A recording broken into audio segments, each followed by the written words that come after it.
guys, good day, happy Saturday to all of you. Ako po ay nandito ngayon sa aking ginagawang mga ribbon cutting. Yung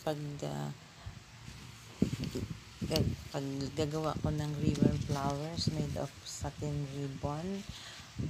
At nawa po ay panoorin nyo ang aking video at hinihiling ko po na suportahan niyo ako sa aking YouTube channel, Sonia Daily Life channel. At ito po ang content ko dito sa aking YouTube ay ang aking ginagawa araw-araw, Sonia Daily Task. Kasi po nandito po ako sa aking probinsya at andito po ako gumagawa ng mga bagay na pinagkakaabalahan sa araw-araw.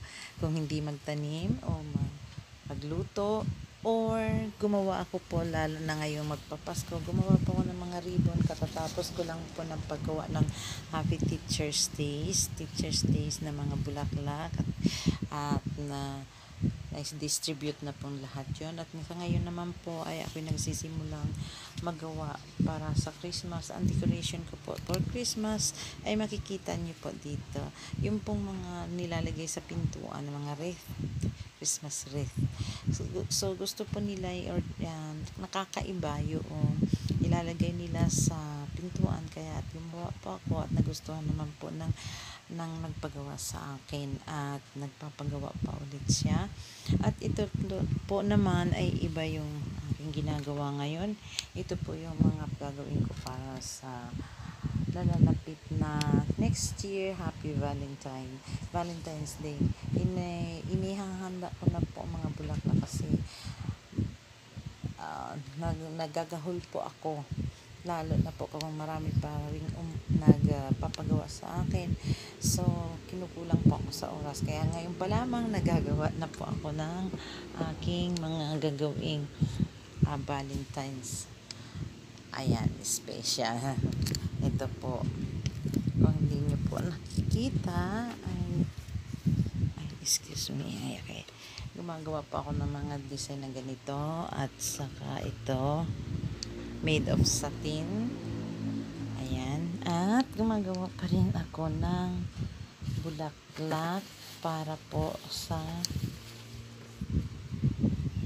i-design ko.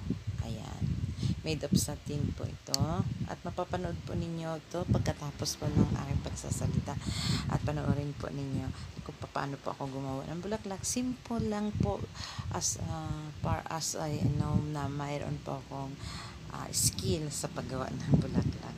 Maraming salamat po guys, at panoorin niyo po, at please subscribe to my channel, like, comments, and share.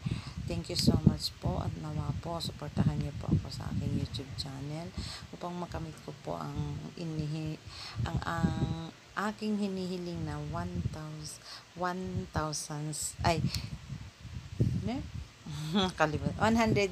subscribers. Alam ko pong marami po pang kakainin, pero alam ko po dahil sa support ninyo, ako po'y magtatagumpay. Maraming salamat po. God bless. Continue po ang aking paggawa. See